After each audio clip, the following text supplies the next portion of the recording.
Dr. Jason W. Morrison, Theologist, New South Wales, Australia, just in from helping my son set up his bungee jumping machine at the local shopping centre. Good on him. He's working for his uncle, or with his uncle, I'm not sure what it is. But anyway, yesterday afternoon I ran into 2 Jehovah Witness elders down on the waterfront. I've got audio of it. We're going to work through this together. I will be stopping and starting, but let's see where we end up. Some of the audio is not good, so I'll be in and out, but I want to do my best to try and give you as much of it as I can. I've got a new audio recorder come in from Interstate yesterday. It's a little thing, but it's very powerful. Let's see how we go. Cool.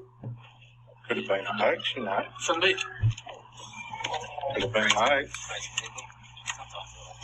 Now, I've got mine marked with questions, but one of my first questions would be, Graham, why, because we don't have it here, not generally, not in the big picture of it, but why do they focus on the suffering?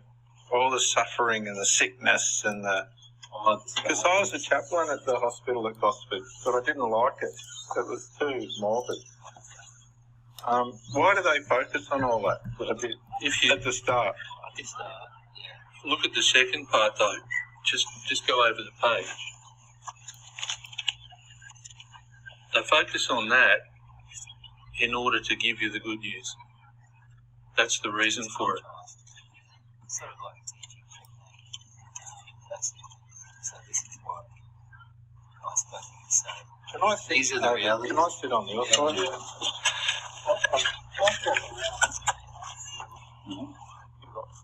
I'm fine. And you know, when you think about it, Jason, like we're not political, but just for example, some of the policies that were proposed during the election were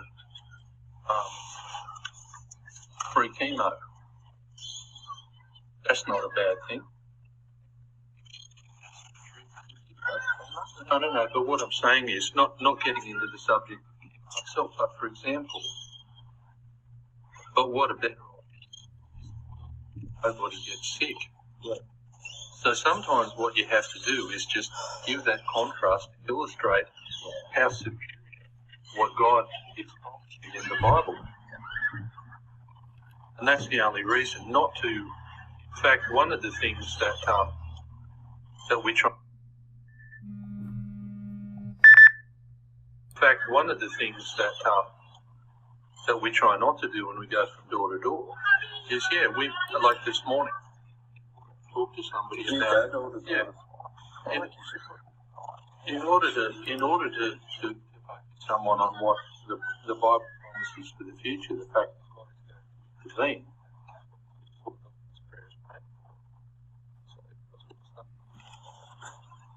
You have to start with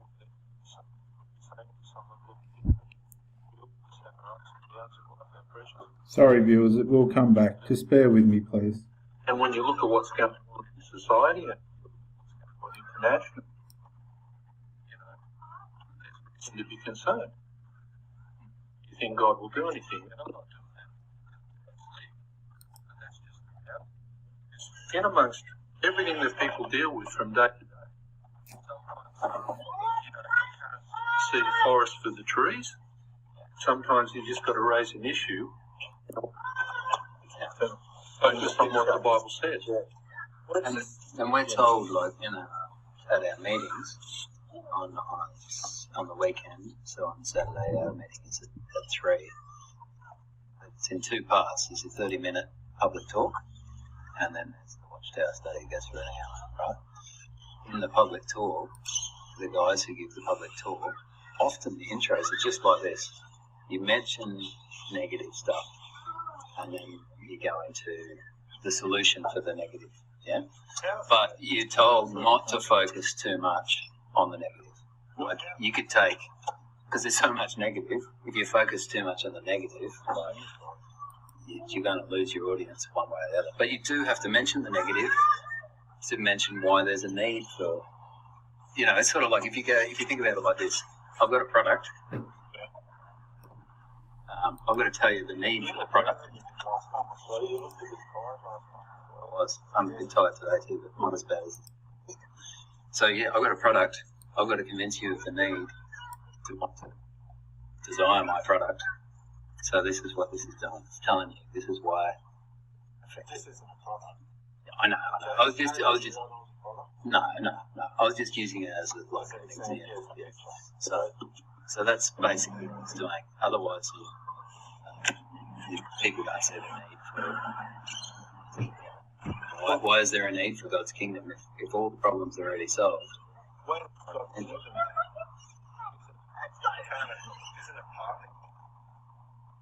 isn't it partly? Yeah. The simple answer, yes. Yeah, because when you think about the Lord's Prayer, it's actually in places, because two places we pray for. I can look it up. So two places. So what the Bible does. So what he said there was the Lord's put God's kingdom in two places. Our Father who art in heaven, hallowed be your name. Your kingdom come, your will be done on earth as it is in heaven. Now, I just want to say, these guys were looking at each other, and it was strange. It was really strange. They were, as this goes on, you'll see what I'm talking about. It was like I'm telling you, it was really bizarre. It does. So it's admitting there, I think God's will is not being carried out on earth, but it is being carried out in heaven. So, for example, and we want it to be. That's why you pray for it. And I've just underlined this myself. It talks about the time when Satan was misleading the entire inhabitants, still at the Now I've lost the audio, but he's talking about Revelation with the war in heaven with Michael the Archangel and that. That event. Gee, I'm praying for sorry. that kingdom to come, because and the power, and you notice, and the kingdom of our God. So that's described the event. Heaven. Nice. In relation to what we pray for in the Lord's Prayer. So the first sign that he mentioned, and this is the one I'll pick up on, he said the nation will rise against nation and kingdom against kingdom. So he's talking about war, but in more than one place. We see that. But if we go back to Revelation, it really helps us to understand what kind of a war would start the process of entering this kingdom. Michael the Archangel. Well, it's talking that event in heaven, unseen by us, would lead to war on the earth. So that event in heaven hasn't happened yet. Well, you think about this. This is. Don't overload. I'll just read you one more, and then I'm going to shut up, because this is enough. So is that one that you read the first time? Or? You draw your own conclusion after you hear the scripture. Right. Okay, so we're going to just find this, viewers. I don't know how this is coming through, and I do sincerely ask your forgiveness. I'm trying as hard as I can to share with you. I'm in the trenches with these guys. I'm meeting them now for meetings each Thursday at 2 o'clock for 1 hour. But there is a bit of audio here. We're talking about this passage in Revelation where I need to go to my study tools. Where are they? Here. Where Michael the Archangel has the war in heaven. And it's in Revelation. Now, why isn't that coming up? Because I've got that round the wrong way. Is it? Yeah, so we'll find a passage we'll find the passage in Revelation, which is Revelation 12, and we'll just take the 7 off that, And this is talking about when Satan was cast out of heaven, and I'll correspond this with a graph shortly.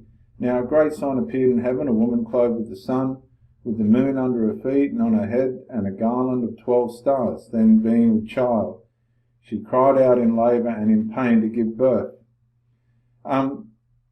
I believe this possibly could be the birth of Christ, or Israel bringing Christ into the world, by the Israeli people.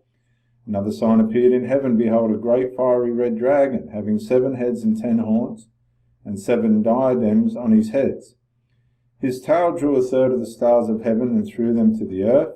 And the dragon, that could be demons. I'm going cold turkey here.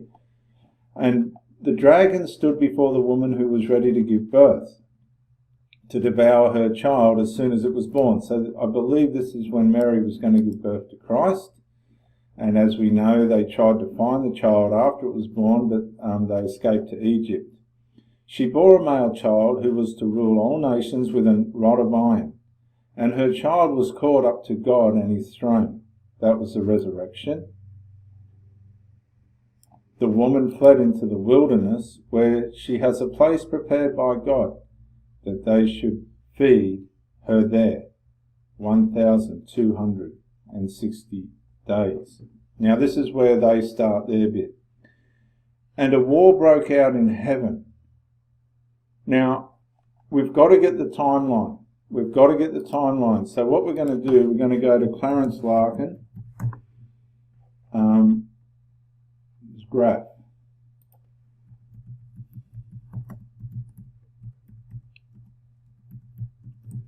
Revelation, okay? And you go to images, and you'll get all this work. See, the Watchtower won't show you all this. They don't want you to know all this.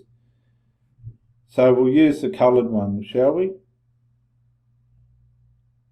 Yeah, why not? And can we make it larger? There.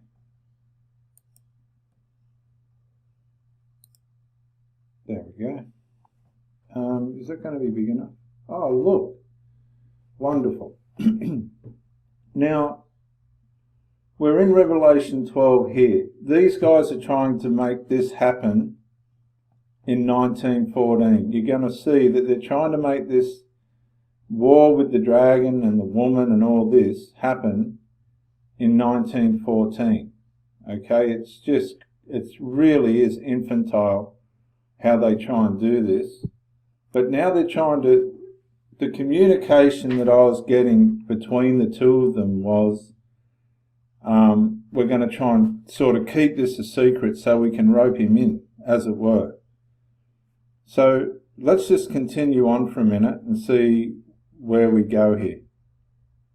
Because they've just told me that I need to conclude when I think this may have happened. Which I didn't think was a fully fair thing to ask somebody to do when they're asking you to help, helping them to try and get them to teach me. I'm just trying to scout through here for a minute. Oh, there's some really good stuff in Larkin's work, but this one seemed to be a bit clearer.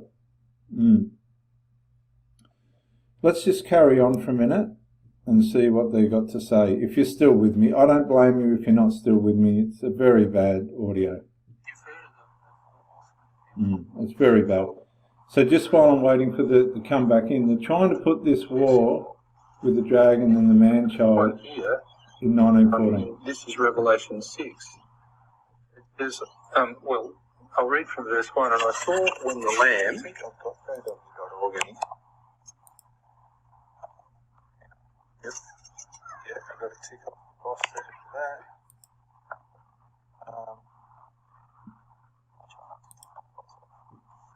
I can't see anything. I haven't got my glasses. All right, well, it says here 6 is that big enough? Yeah, that's better. Okay. Sorry, all right. You can't come over here. Yeah. I just didn't want to crowd you, that's all. No. Sorry. Look at this, stereo. Oh. Okay. So verse 1, and I saw when the Lamb, a reference to Jesus, that sacrificial lamb, opened one of the seven seals, and I heard one of the four living creatures say with a voice like thunder, say, "Come." And I saw a white horse. Now, in the Bible, horses are typically a symbol of warfare, and a reference to something that's white, particularly in Revelation, indicates holy. Now, no humans have ever fought a war that was holy, because it just leads to indiscriminate death and destruction. Now, I thought that was a bit rough. They've just said no humans have fought a war that's holy because it leads to death and destruction and stuff. Well, what does the wars lead to that God puts on? They're not, they're not got pretty endings, a lot of them either. And it says about the rider on this horse, and the one seated on it had a bow, and a crown was given him.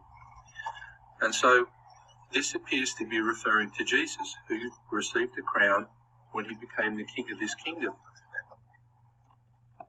And it says, yeah, and it says, and he went out conquering, which he did when he undertook the war in heaven. But it was two phases, like the Lord's Prayer. Well, just bear with us.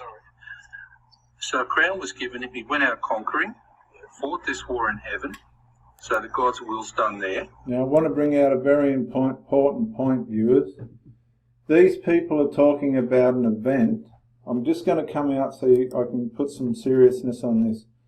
These people are talking about an event that takes place after Christ comes to the clouds and takes the dead first and those who are alive to be caught up with them in the air. This is after. See, Christ is resurrected here, back here at the cross. Then the church resurrection takes place here, which hasn't happened yet, and the saints are translated, and the living go with them, and all the dead and everybody rises up to the judgment seat of Christ. Now, this is after the resurrection, which hasn't even happened yet. This hasn't even happened yet, and they're trying to take this back to 1914, somewhere back here. I mean, the theology's hopeless. And to complete his conquest, phase 2, the earth. Now, when that event in heaven happened... Now, viewers, just as a matter of interest, what's happening here is the first half, the first 3.5 years of the tribulation. It's the first 3.5 years of the tribulation. So these guys are up in the middle of, at the beginning of the tribulation period. There's the Great Tribulation, which is the second half. This is the tribulation, which is the first half, the beginning. The Great Tribulation is the ending. Please stay with me. There's a lot going to come out of this. And Satan was cast down to the earth in the spirit realm. Yeah. It says that it meant woe for the earth because he had incredible anger, knowing that he'd lost, knowing that he had a short period of time. Now that anger was going to be manifest, and the next part in verse 3 tells us about the next horse that came out as a result of this war in heaven and Satan being cast down. When he opened the second seal, I heard the second living creature say, "Come." Another came out, a fiery coloured horse, so it's red, and it was granted to the one seated on it to take peace away from the earth, not from a country, not from a couple of countries, from the whole earth. So when there's a war that involves the whole earth, what do we call it? Because we've had some. So what's the... Now, I've got to make some very important points here, viewers. They're up in the tribulation period, right? They're up in no man's land. And they're trying to tell me that this war that takes place between Michael the Archangel and whoever else in Revelation 12 happened in 1914. Which could be anywhere in here because we don't know when the resurrection is going to happen. Okay? That's the judgment seat of Christ. Anyone that goes to the judgment seat of Christ won't be punished. They'll be given as to what they have done for Christ, but no one will be punished. So these guys are trifling around in the tribulation period and trying to make that fit into 1914 somewhere. You listen to this, it gets really bizarre, really, really bizarre. They've got no idea of the timeline. They've got no idea that this information's available. All this information's available. They're talking about the white horse and the red horse. They won't go up into here. What am I going to do? I've got to go. I'm going back because I've been going over this with one of these, and I'm going to say, boys, what are you? How can I help you? Like, you need help. You need help. You're not even in the right phase in time. This is a 7-year period, viewers, by the way, if it pans out that way, give or take. You can't fit the battle between Michael the Archangel, which I've left that part. Oh, here, Revelation 12. You can't take this, Revelation 12,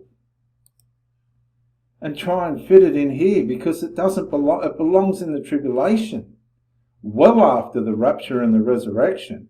And they're trying to put this here in the middle of the tribulation down to 1914. Please listen, I'm telling you, this is very, very bizarre theology. Listen to this. So the first time we had a World War One,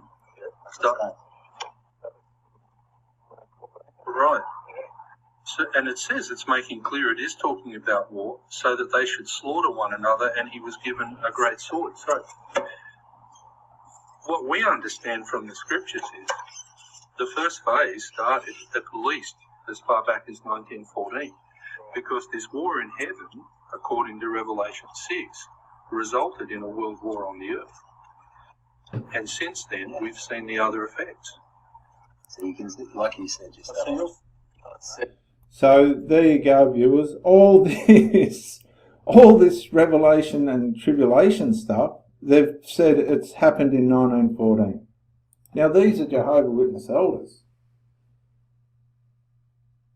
Now, just say I was some ignorant person that had no clue. Let's go on, shall we? Please, again, forgive the audio. I've got it all sorted.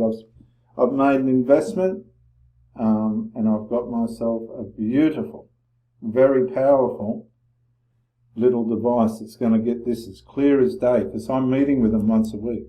Watch this. See that Satan's been kicked out of heaven, and he's that's obvious.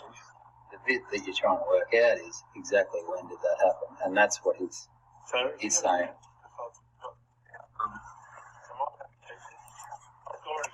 Yeah, you can. Do forgive the audio, please. So what they're saying is, Satan didn't get kicked out of heaven. Again, listen to this, viewers. Satan didn't get kicked out of heaven until 1914. And they're trying to use the tribulation passage as evidence to prove that. Hang on, what was that again? 1914. Just so I can go to justification, show that we've got all. 1914 equals. When Satan was kicked out of heaven. It indicates when Satan's kicked out of heaven. All this indicates that Satan was kicked out of heaven in 1914. How? It's nowhere near it. It's nowhere. Look, that's like a sci-fi movie. That's no different to a sci-fi movie. They're just making stuff up. It's fictional.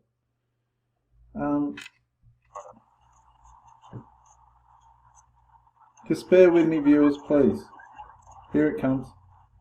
And it's the start of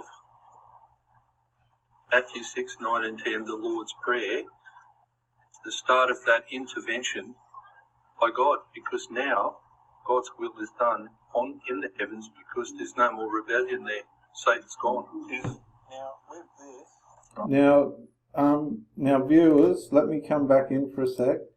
What they're saying is now, because of what happened in 1914 as a result of Revelation 12, which has got nothing to do with that dispensation of time, they're saying that when Satan's gotten cast out of heaven in the tribulation period,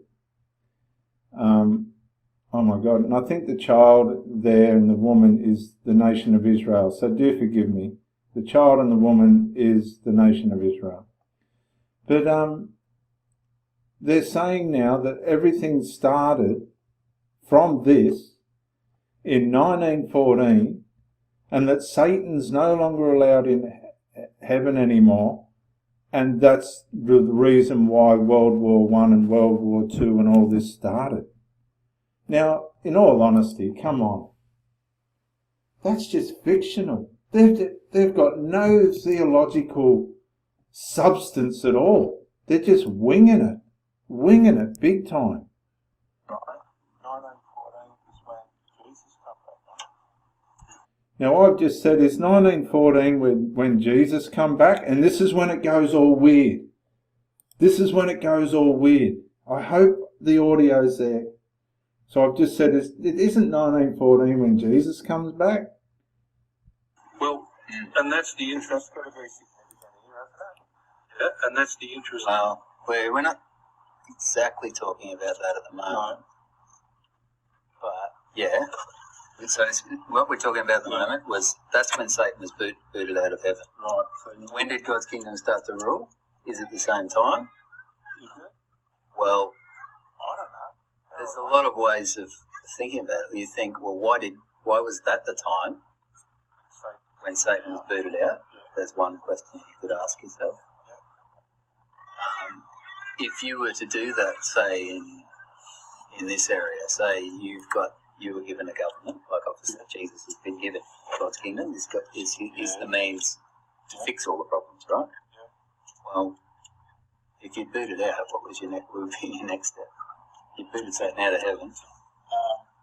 You've got a government, so it sounds like you're starting, doesn't it? But that would be the question: is that?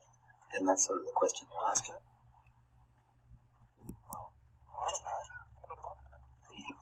You can prove it from the Bible. Yeah. You can prove it from the Bible. And we don't want to give you too much, because you just asked for that. one of the things to think about, though, is when you think about the fact that what you pray in the Lord's Prayer is in two phases. God's will done on the earth, in the heavens, first of all, and on the earth. And interestingly, when you look at what Jesus' disciples asked, tell us when will these things be, the destruction of Jerusalem, 24 verse 3. Yeah. But then when you look at the Now, the destruction of Jerusalem in that context was in AD 70. I mean, these guys were all over the place. Viewers? two other parts of the question. Yeah. One of them relates to when Jesus would start to rule, because what will be the sign of your presence? Now, I've got other translations loaded here, and some of them there will translate that as coming. Now, guys, viewers, what they're going to do now is start arguing the toss about when Jesus come back, was it a physical return or a invisible return? And they go into the word parousia. I think, do I have time to go any further here? It's 29 minutes down. I'll keep going. They're going into the Greek word parousia.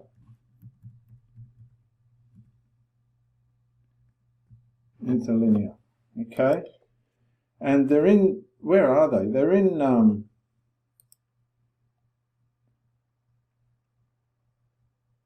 how do you, and then we're going to go, I don't know if I can spell it, Peru.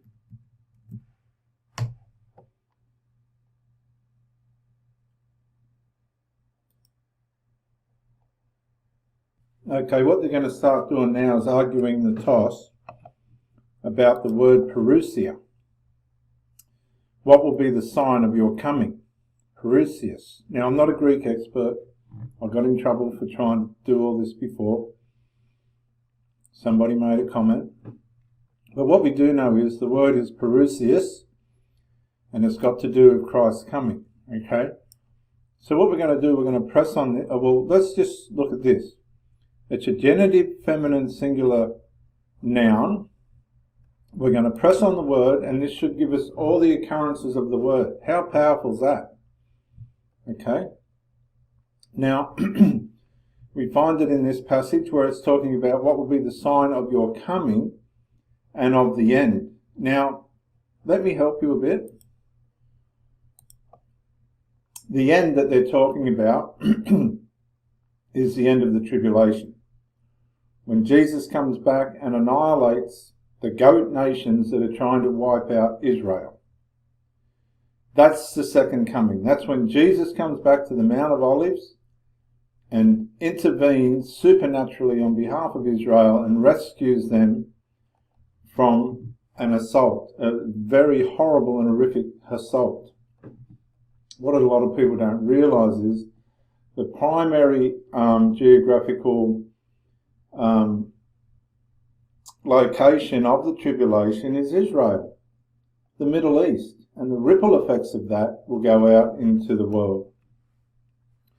You could be sitting in the Caribbean drinking cocktails when the tribulation's on, if there's no ripple effect in that region. So, all this Armageddon and all the rest of it, it's so blown out of proportion, it's not funny. And if you're a believer, the good news is you're not even going to be in the tribulation. Can you see how warped and manipulative and destructive some of these teachings are? Excuse me. You'll be raptured by faith. You're not even going to be in the tribulation. So, I don't know. Anyway, look. The word parousia, we'll go back to it now, is used here in Philippians 1:26, where it says, Jesus, through my coming to you again, by my coming to you. That's a physical coming. It's somebody coming to see you. With regard to the coming of the Lord, this would be the second coming. Here, okay, the second coming, because there was the first coming when he died on the cross. There's an intermediate part where he comes only as far as the clouds. And the evidence of that will be the rapture. Then the second coming, when he actually appears, is here. When he saves Israel. That's the second coming of Christ there. The next coming is only as far as the clouds, where we'll meet him in the air. That's how we know that Jesus isn't in, where is it? Brooklyn? He's supposed to be in Brooklyn, but look, I don't want to be rude or anything, but Jesus he'd have the shits because they've gone and sold up. Now he's got to move. He must have went to Walkill. Would Jesus be at Walkill? I didn't see him in the tunnels, in that tunnel video. But anyway, on a more serious note, Jesus' next appearing, 1 Thessalonians 4, behold, I tell you a mystery, we will not all sleep, but we shall all be changed. In a moment, in the twinkling of an eye, at the sound of the last trump, the dead in Christ will rise first, and then those who are alive will be caught up together to meet them in the air, to meet him in the air. He's not coming past the clouds in his next coming, and the evidence of that will be people disappearing and graves opening all over the globe. So you can see how horrible and twisted these things are that these guys are trying to show me and teach me. Now back to parousia.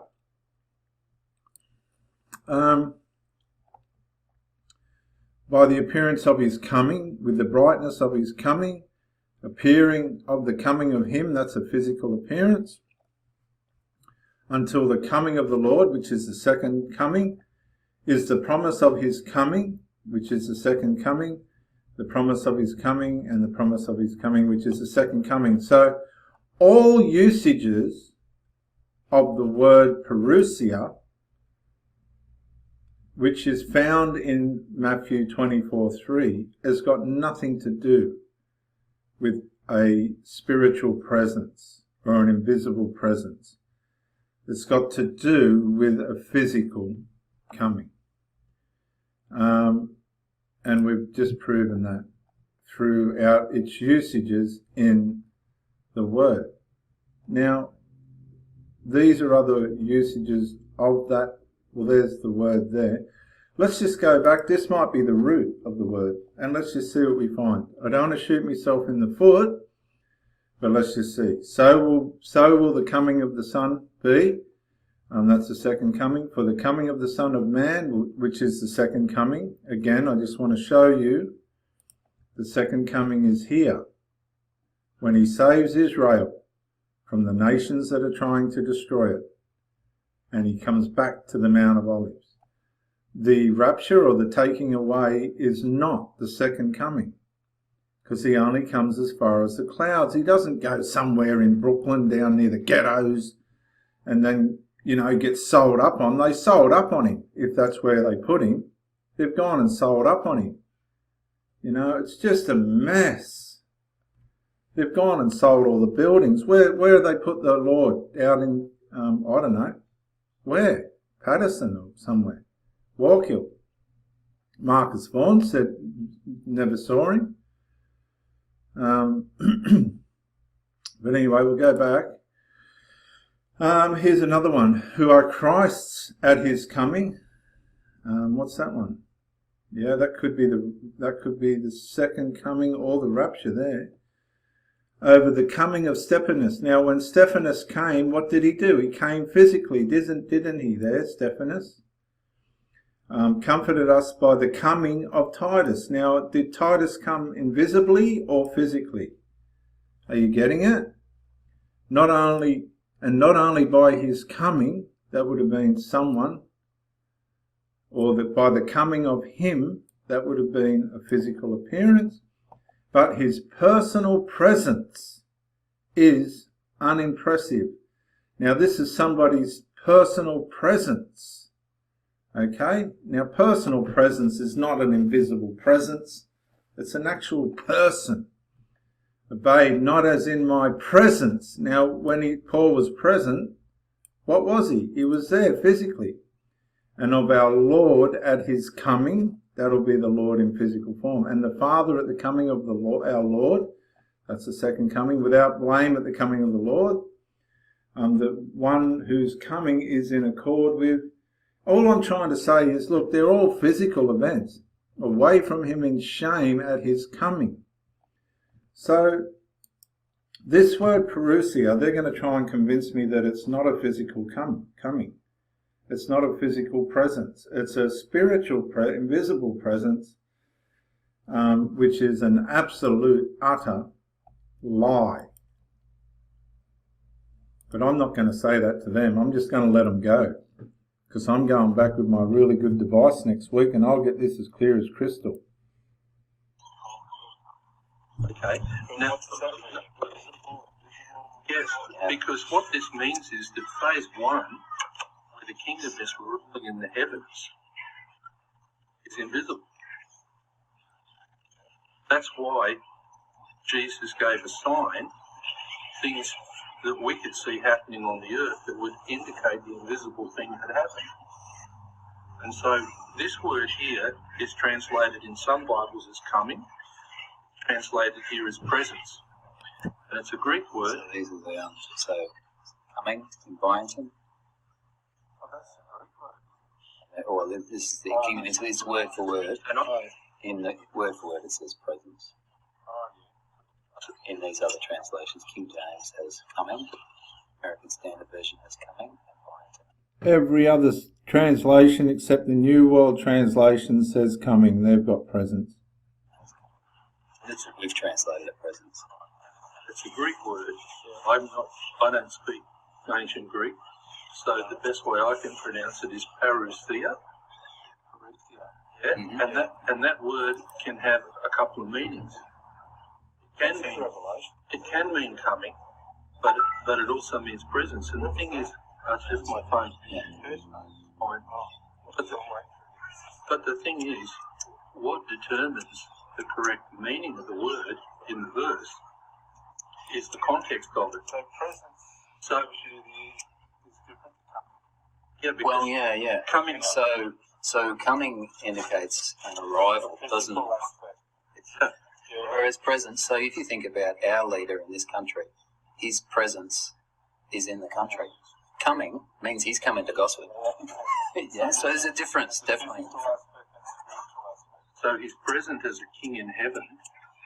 But later on in this chapter, When you say present as a king, that means actually because Jesus has defeated Satan in the war. Yeah.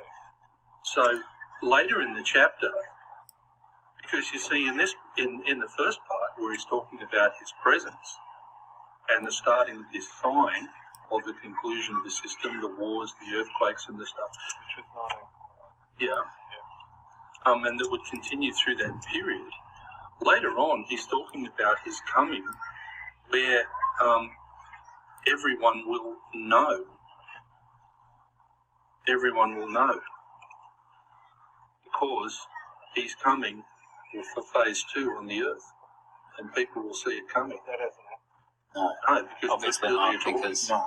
yeah. So what's happened now? Where are we at? Where is he? What presence have you got? Well, not to bog you down, Right up there. not to bog you down. How do you get up there? Well, but if I could just skip one thing. One of the parts of the sign that Jesus gave in this period of the conclusion of the system, interim time between the kingdom ruling in the heavens and before it's on the earth, is in order to save as many people as possible from coming mentioned by God. Look at verse 5 and verse 14. Verse 14. Good news of the kingdom will be preached in all inhabited earth for witness to the nations and all languages. That's the only reason it hasn't come yet, because God is in His mercy allowing this process to take place. I would recommend you read that chapter. So we didn't go Genesis to Revelation, we went Matthew to Revelation. But this one, as you can see, it starts off, it talks about the Lord's Prayer, which he was talking about, and the kingdom. So when is that kingdom coming? So it'll teach us about what is God's kingdom, who the ruler of it is. I think it's stuff in here, or what God's kingdom will do. You probably got a rough idea of what it is. That's what's happening now. And as you can so since Satan and his demons were thrown out of heaven, there's been more suffering on earth. So that's why that's focusing on that. Another subheading there is when did Jesus become? That's like specifically the question you want to know about. So the kingdom, so Satan's been kicked out of heaven. When did the kingdom get set up? So anyway.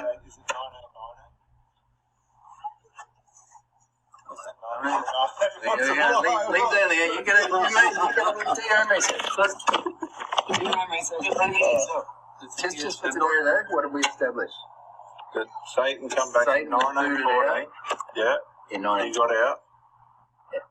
That war with. And I've got all these other things from Matthew that I'll look at. Yep. And now I'm going away and I'm going to find out when Jesus come back.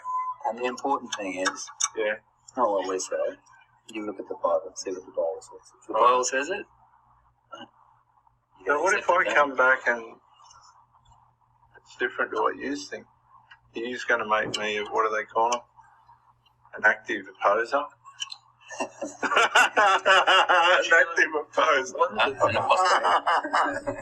I can't be an apostate because I was never a Jehovah's Witness. Exactly, you got it. One of the things I can only be an active opposer. You found the loophole. there is a prophecy in Daniel, and don't worry, I'm not even going to begin to go through it.